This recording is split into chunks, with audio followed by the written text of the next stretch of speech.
gentlemen, to give you a sense of where I'm coming from, I have to begin with my parents. My mother and her 4 siblings spent most of their childhood at the St. Francis Orphan Asylum in New Haven.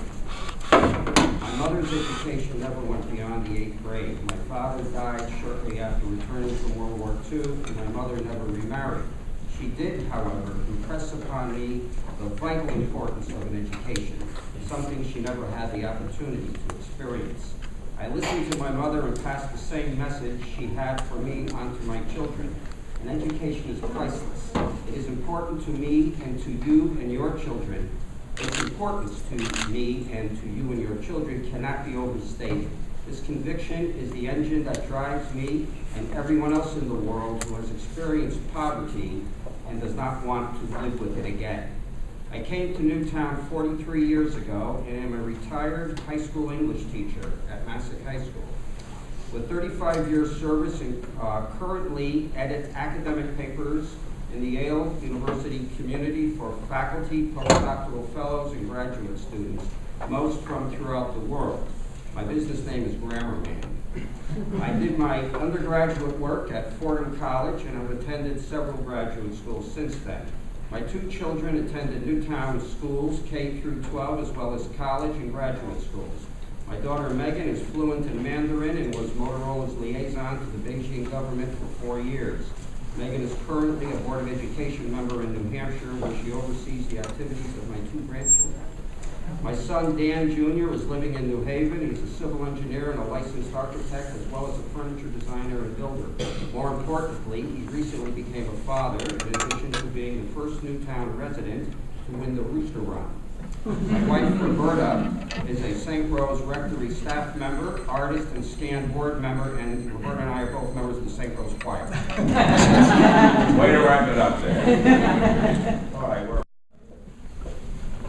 In 1995, the Educational Testing Service recented SAT scores because the predetermined mean score of 500 was no longer accurate due to the steady and significant decline in scores over the years leading up to that period. As a result, the mean score had to be shifted to a significantly lower level, and it was. In essence, that 500 or 600 score on the verbal test could still be attained, albeit with a greater number of incorrect answers. That was a shot over the bow that was generally ignored by the media and certainly by the schools. This event is either forgotten or unknown by very few today. Sadly, America is losing the academic race. Over the years, we have seen our international rankings drop consistently lower. In 2011, our schools are ranked 16th in math and science internationally. This continuing academic enervation shows no sign of abating. Indeed, we have lost our rigor, our academic drive, a decline that manifests itself in many ways in schools throughout America.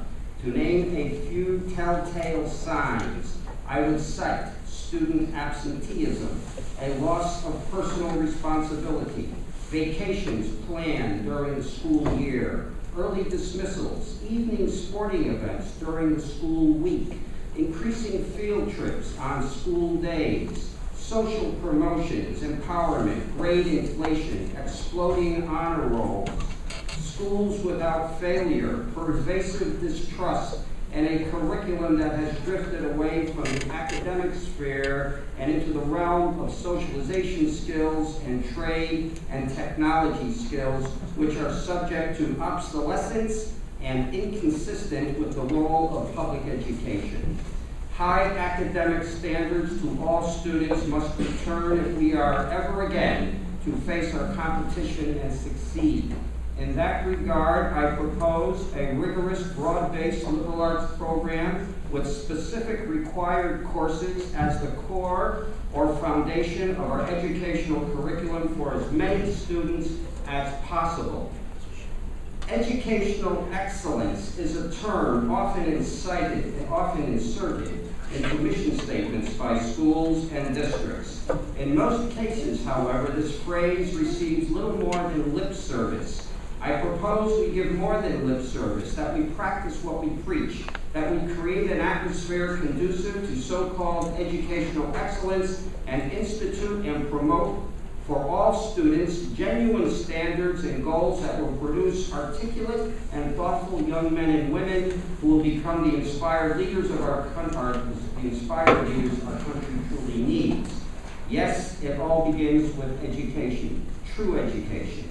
Without the proper restoration of America's public school academic rigor, we will be facing a future that will threaten our standard of living and ultimately jeopardize our democratic process. American education undoubtedly has experienced unfettered, financially drained bureaucratic growth, as well as a cascade of unfunded mandates from Washington. How we address and control this burden will determine whether public education as we know it survives. As we weigh our options, we must reject extremist sentiments and step back, assess our situation in a reasoned manner while supporting our core goals and striving to advance academic standards for every student under our roof. Draconian measures built upon fear and distrust have never worked and never will. Ladies and gentlemen, we are running out of time. The rest of the world has shown they take education very seriously. It is time for us to respond with conviction, to prioritize quality education for all, to realize the importance of a rigorous education for our children. Let us give a glorious gift to the children of Newtown, an education that will serve them well as they prepare to step upon the world stage. These are our children. This is our country. Let us serve both well. Thank you.